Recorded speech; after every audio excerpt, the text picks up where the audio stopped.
खुलुमबाय नार्जारी चेनेलनिफ्राय गोजोन फुंबिलिनि बयनिसिमबो गोजोन हामलायथिनायजों लोगोसे दिनै आं गोदान मोनसे भिडिअ लानानै फैबावबाय। अन्नानै जेन' भिडिअखौ जोबजासे नायो खावलायनाय जाबाय आरो चेनेलाव गोदानब्ला अन्नानै चेनेलखौ साबस्क्राइब खालामना हो आरो नोंथांनि लोगोफोरनोबो शेयार खालामना हो जेन' आं नोंथांमोननि हेफाजाब मोननानै सानफ्रोमबो गोदान भिडिअ लाबोनो हानाय बायदि। दानिया फैदो दिनैनि मोननैसो खौरांफ्राव।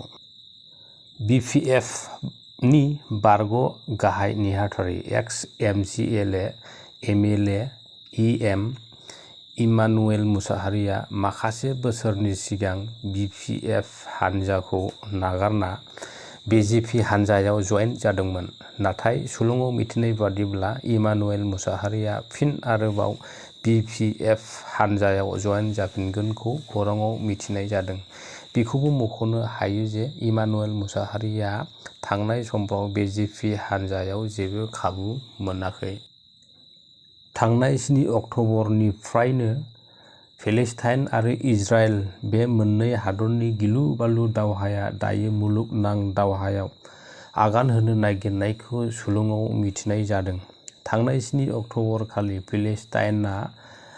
पेलेस्टाइन हामानि आर्मिफ्रा गाजानिफ्राय 20 मिनिटनि गेजेरावनो 5,000 था रकेट गावहरना इजराइल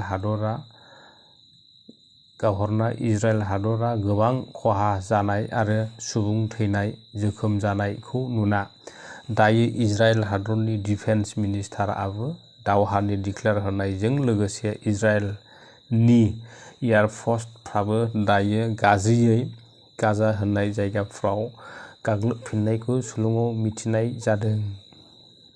इजराइल आरो पेलेस्टाइन हादराव दासान्दि गिलु-बालु दावहा जागासिनो दं आरो बै दावहा जानाय मोननै हादरफोरजों बबे हादरफ्रा लोगो लागोन बेखौबो सुलुङाव मिथिनाय जादों।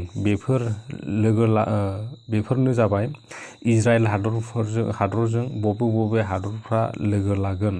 इजराइल हादरजों लोगो लागोन हादरफ्रानो जाबाय भारत, आमेरिका, ब्रिटेन, फ्रान्स आरो नाट' हादरफ्राबो इजराइलखौ मदद होगोन होनना सुलुङाव मिथिनो मोन्दों।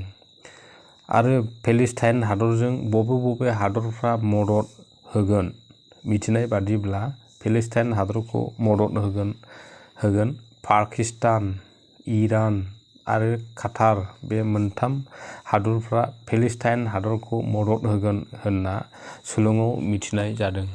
थांनाय 7 अक्ट'बर 2023 अक्ट'खालि ससियेल मिडियायाव मिथिनाय बादिनो गोजोननि नोगोर क'क्राझार साइ स्टेडियामाव मैयानिफ्रायनो 67थि सन्तोष ट्रफी जोलुर बादायलायनाया जागायबाय होनना मिथिनाय जादों।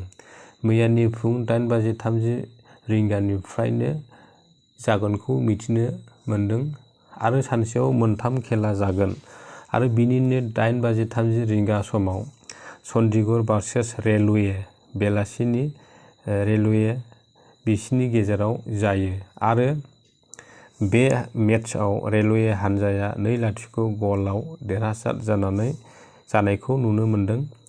नैथि मेचआ बेलासिनि 3:30 रिंगायाव राजस्थान भार्सेस हिमाचल बे मोननैजों गेलेगोन आरो बेलासिनि 5:30 रिंगायाव आसामआ बिहारजों गेलेगोन। मख'नो गोनांदि बर'नि गोबां जोलुर गेलेग्राफ्रा आसामनि जाना गेलेगोनखौबो मिथिनाय जादों।